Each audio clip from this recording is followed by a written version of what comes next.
Guys,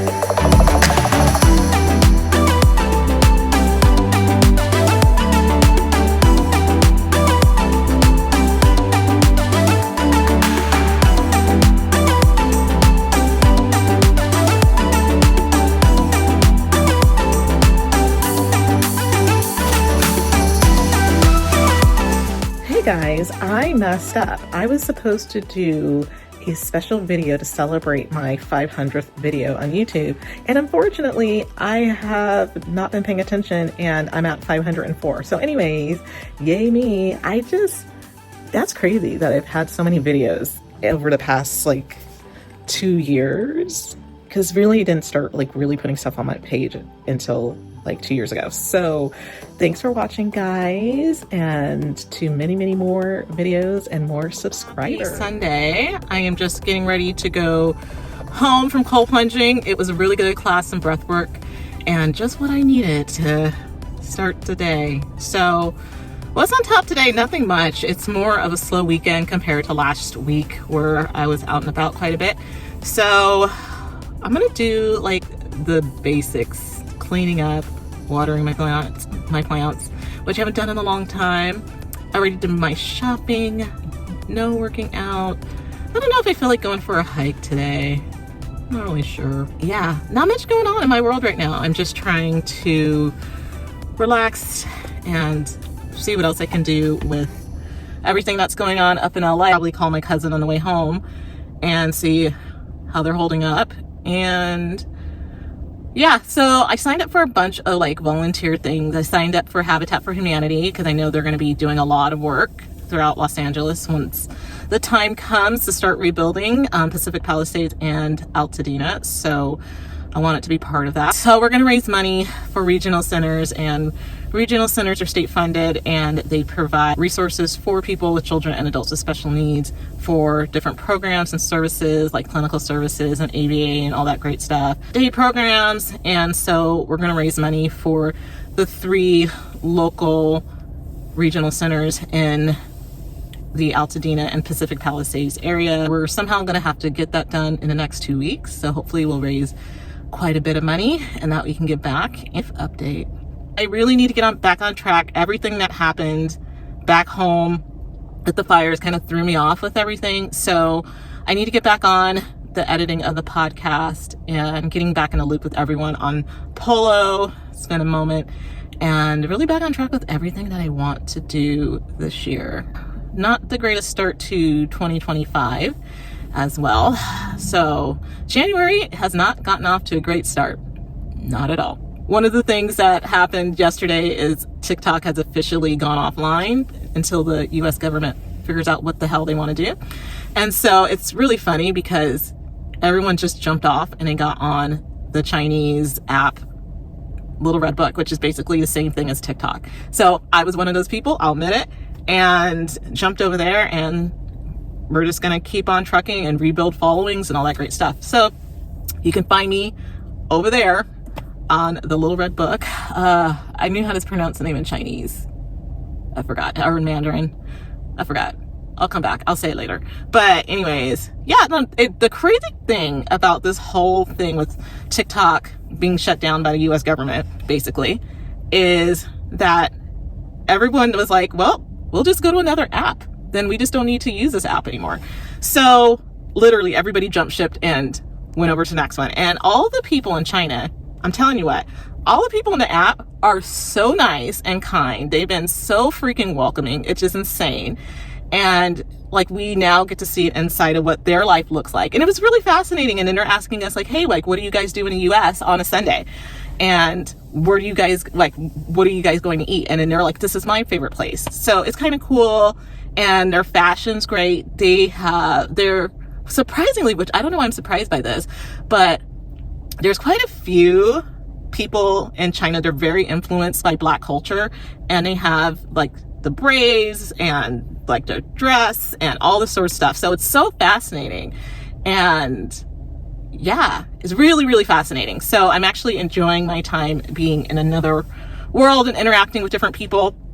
And I have people who are joining me from China now who are messaging and are just like, welcome, and we're so glad to have you guys. And so I'm sharing a lot of my content from national parks so they can kind of see like what our landscape looks like and what we do here in the US. And so I think it's a nice way, and this is what some of the other people in China were saying, was the nice thing about this little switcheroo with the app is that everybody, like both sides, US and China government, have all this rhetoric about how different we are.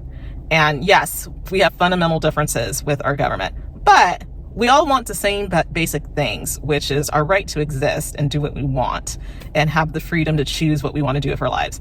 And so it's just a really interesting time in technology. So it's just interesting hearing about their lives and what they do and what they appreciate about, the US. And then the cool thing about the app, which I have to say, is that it's very clean. Their government and their people, they do monitor it. So there's not like a whole lot of, sexualized things because they'll shut your account down. I mean, it's actually very, very clean, and I actually like it better. It's really positive. If you're putting out negative hate speech, they're not going to put up with it. They're going to shut it down. And I'm like, how come China is more on top of it than the US? And then this is another thing that I have to say, and someone said it on TikTok when I was getting my final hours of TikTok in, is that what they said is the government is more willing to shut down an app that's really not bothering anybody, and just because they want to have another company that has to be under US reign, than like actual like assault weapons that are hurting people and children in our country. It's crazy to me. But yeah. So tomorrow marks the next 4 years of me just ignoring everything in the news. So I will be doing that and just focusing on what's happening here in California and staying positive and getting back on track with my eating. Yeah, so that's kind of it. Just getting back into the New Year thing. I'm telling you, just everything just threw me for a loop with all the stuff that's going on up in LA and stuff. It's just still awful. I'm still really can't get over it. But anyways, so I have some other cool things I want to share about that, but I'm going to get home and I'll talk to you guys later. Okay, guys. So I was just talking to you guys about TikTok and everybody shifting over to Red Note. Less than 10 hours after they did the ban, because I think TikTok went offline earlier, TikTok's back. And it's so ridiculous. And certain government officials are basically saying, oh, I'm the one who saved TikTok. It was all a setup. All of it was a setup. So now we're back, but I'm actually just out of civil disobedience. I'm going to keep my Red Note just because. But right now I'm going to go home. I'm actually, you know what? I think I might be adventurous and take out my drone because it's a nice day. Light breeze. I'll go get my warm clothes on and try it out. Because honestly, it's just been sitting there. I charged it and everything. And it's just been like a crazy couple of weeks. So I just haven't really felt like going out and trying my drone. So maybe I'll go inside, do that, and then come back out and see if I can get this thing to fly without crashing into anything and hurting anybody. So I'm just leaving the dermatologist. I had to get my scalp injections. It actually wasn't too bad today, which is good. So I was able to get that done. I'm going to put my makeup on and go to work. I usually don't put makeup on because my eyes usually get teary when they're putting the needle into my scalp, which of course it hurts, but I did pretty well today. Anyways, I just wanted to just have a moment just to go off about dating. There are bigger things in the world that are happening that I can't even go there. I'm not gonna even go there, but we got to deal with 4 years of stupidity. But anyways, so let's talk about dating. There's nothing worse that I've found about dating is that when you think that you find someone that you can you get along with, that you have similar interests, and then you find out what their political beliefs are. And to me, that just shows what their core values are and what they believe in. And it's just it just turns me completely off, and it makes me question everything. And also, another thing is I continue to meet guys that they always ask the question, how do you feel about prenuptial agreements? And what I've found is that the guys that always ask about that usually don't have like as much assets as you would think, like that would warrant one. But they're always like thinking women are like money hungry and they want to take their money and they want to make sure it's fair. And so I'm experiencing that right now.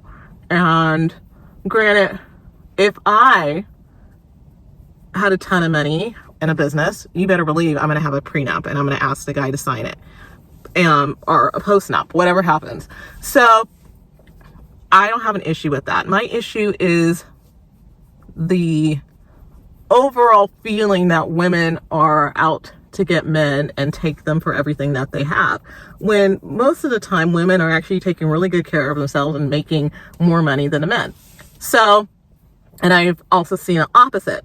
So I am just amazed, and I just keep running into this, and it's just so frustrating and annoying, mostly in particular to the whole political thing, that, you know, there's some people, like in the past, like if you were to date like a Republican, you may not agree with them, but you knew that they were still like a good person, right? You still knew that the core of them wasn't like evil. But nowadays you really can't. And so it's just a different vibe, and people are really kind of showing their true colors based off of who they vote for. So I am kind of going through that right now, and I make excuses for people, but then I have to think about, if I have children one day and they ask me about history and they're like, hey mom, this happened during this time, you know, how did you feel about it, or who did you vote for? I want to be able to say I voted for someone that I could be proud of, and that may not have had everything that I believed in, but I knew that they were out for the right reasons. They were doing it for the right reasons. And I want my spouse to be able to say the same thing to their child, who is going to be black, like, honestly. So I've actually had to like remind guys like when they're talking about like their political beliefs, I said, so you, just to remind you, I'm black. And they're kind of like, yeah, I know. And I'm like, so there's just certain things that are just not acceptable to back a political candidate or whoever based off of these things. Like, that's never going to slide. So I'm just, it's every time I'm like looking through dating profiles and things like that, I'm always thinking, number one, it's like some guys are just putting what they believe, and which I actually appreciate, because then I can just skip over them. But there's just people who aren't, and then so you spend all this time speaking with them, and then they drop a bomb on you about their political beliefs, and you're just like, whoa, that is completely like things that I don't value, and that's never gonna work. So I'm feeling that right now, and I'm just flipping through it, and I almost have like the suspicion like of everyone. Number one, I just have that period of like, sometimes you can go by someone's picture and you can just tell, like, your intuition's like, don't trust that person. And I have that kind of like red flag going like all the time. But I'm sure a psychologist will say, well, you just have PTSD because based off of the such and such experience in your life. Yeah, that might be true. But I also feel like not to question my intuition. That's my thing. And every time I question my intuition, I'm always wrong. And I would prefer to follow that. And that's what I'm choosing to do, is just to follow my intuition and just be like, bro, like, I just feel like we're not on the same page. There's certain things that I let slide, and I'm trying not to be so like cutthroat and just being like whatever, but maybe I need to just continue to be that way. So now I'm just like, okay, so either I can continue on, or I can just be like, you know, this sucks, but I just feel like based off of some of our conversations, I just feel like we're not aligned on a lot of the core things that I value, and I can't compromise on that. So that's kind of where I'm at today. But I'm just like, the whole prenuptial agreement, it's always guys that act like they have money, but they really don't. You know, they're going to write all this stuff about, you know, how much a wife could take for child support. And upon doing my own research on prenuptial agreements, just to understand that you can't include child support into a prenuptial agreement. That's done separately. And so, yeah, so I just had to educate someone on that, about that. But it's always about women, like women taking advantage of men.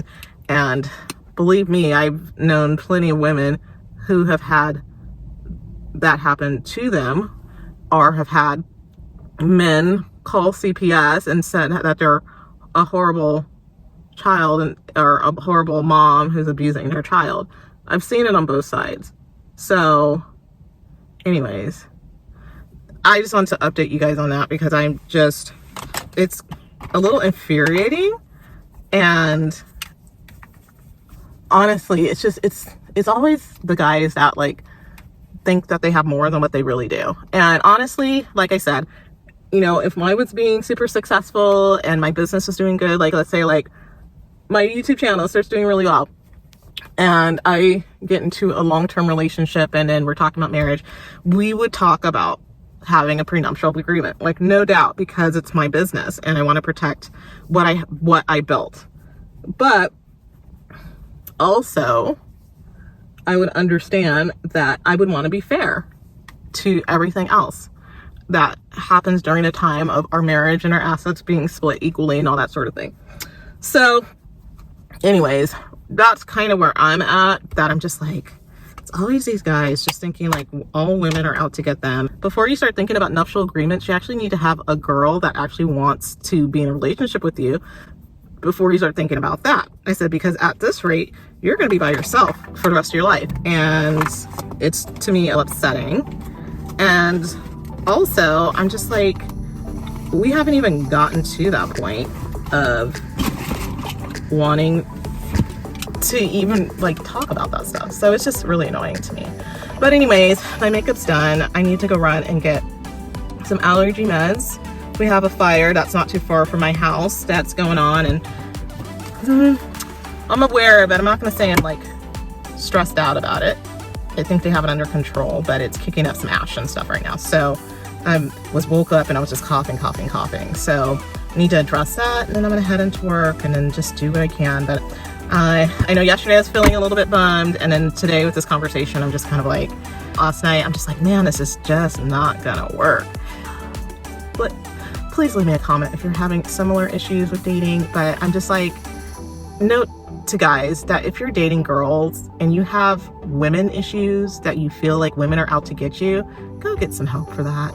Don't like start putting that stuff out there on women. And also, make sure you have your money together and actually make it make sense that you would want to have a prenuptial agreement, and actually learn about what prenuptial agreements can actually have in them before you start making that statement out to women. So anyways, make sure you like and subscribe and leave a comment if you have had this issue with guys in relationships before. And I'll see you guys in the next video.